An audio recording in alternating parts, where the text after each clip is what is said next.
So show us what's the first technique that you were given? Okay, so the first thing was just becoming aware of the breath, and then just practicing. When you breathe in, you descend your stomach, and when you breathe out, you bring it back inwards. Okay. So I was actually pushing my stomach in and out, in and out. And we're in a culture where we overvalue a flat stomach. So people always are trying to hold their stomach in. They're trying to keep their core tight all the time, and they're losing the ability to breathe normally. Right. They're losing the ability to just allow something to be on the body. Right. If you're judging it. Yeah. If you're always trying to suck your abs in or trying to show your abs off, you're forced into chest breathing. Exactly. The chest, the lungs, the diaphragm has nowhere to go. Right. Yeah. Yep. And I was in martial arts for like 6 years, and I still would always operate with a tight core all the time, you know? And it's just, I think as much as important as hustle, constantly grinding to gain success, rest is more important than all of us. Right. To be able to just be in a place, a state of rest in life is, I think, the most valuable thing. So I would start with just breathing, just becoming aware of the breath, and then just practicing distending my stomach, inward and outward, inward and outward. And then I played around a lot with the Wim Hof breathing, where you breathe in for 45 breaths in, and then you hold at the base of the breath for up to 2 to 3 minutes, and then you take a deep breath in, and you hold at the top for anywhere from 10 to 20 seconds.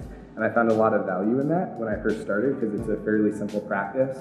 And then I would take that to the next level, and I would do it all through my nose, which I think there's a lot more value doing it through the nose than doing it through the mouth. Yeah. The effects are a lot deeper. Right.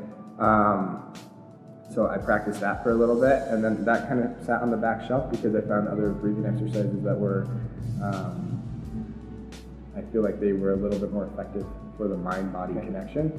And so what I would start with is my breathing routine is first I become aware of the breath, and then I'll do box breathing as I focus on practicing distending in my stomach, in and out, in and out. So box breathing is where you breathe in through the nose for 4 seconds. You're gonna hold at the top for 4 seconds. You're gonna exhale for 4 seconds, and you're gonna hold at the bottom for 4 seconds. So just 4 counts, just like a box. Okay. And then from there, I would go into a belly breathing or rapid nostril breathing. I'm sure you're familiar. For up to 2 minutes. And then from there, now, as you're explaining some of these, so Wim Hof breathing, box breathing, the rapid breathing that I'm familiar with through yoga, what are the different benefits? Are we really aware of the different benefits? I think to an extent, yes. I think you do them for different reasons.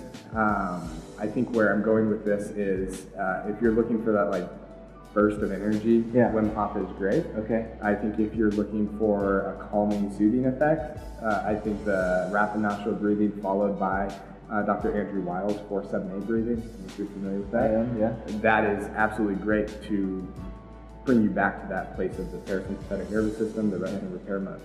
Okay. With that being said, I like to kind of stack certain ones. So I'll start with box breathing, then I'll go into rapid nostril breathing. I'll always end the exercise with Andrew Weil's 4-7-8 breathing. Okay. But in between there's a couple ones that I think get really underlooked, which would be like gamma breathing, where it's in through the nose. I don't know that one. So it's in through the nose. It's in. Hang on a second. Let me think here. So it's in through the mouth, out through the mouth, in through the nose, out through the nose, in through the nose, out through the mouth, in through the mouth, out through the mouth, in through the mouth, out through the nose, in through the nose, out through the mouth. So it's like this.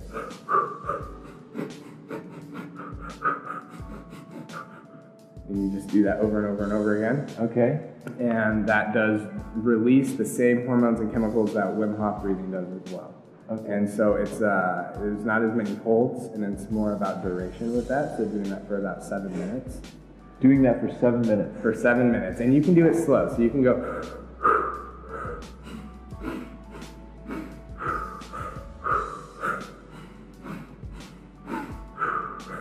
But very intentional. And you're also thinking about your belly the entire time. Correct. It's not coming from here. And out. So your stomach is constantly in, out. Okay. And then that puts us in, after that one, there you can take that variation, or you can take another one which is called Shiva breathing, and that's in for 8 counts, which in for 8 counts is hard. Yeah. That's not an easy inhale. So you go in for 8 counts, you're going to hold for 4 counts, you're going to exhale for 6 counts, Yeah. and then you're going to hold at the bottom for 5 counts. It's a very complicated breath, and what you're focused on is at the end of each one is that smooth transition. So you're going in for 8 is.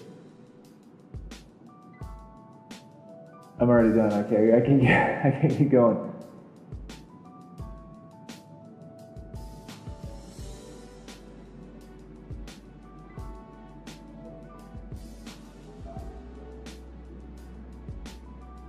It takes a lot of control through the transitions. Yeah. I'm gonna have like a notepad. Yeah, we like can write breathe, these don't down. breathe, Yeah. count. But that one's really fascinating because it forces you to be even more intentional. Okay. You're focused not necessarily on the duration of the count of 8, but the consistency. That 8 counts and 4 counts, whether you're counting 1, 2, 3, 4, 5, 6, 7, 8, but there's consistency with each breath. So you're staying on the same tempo, if you will.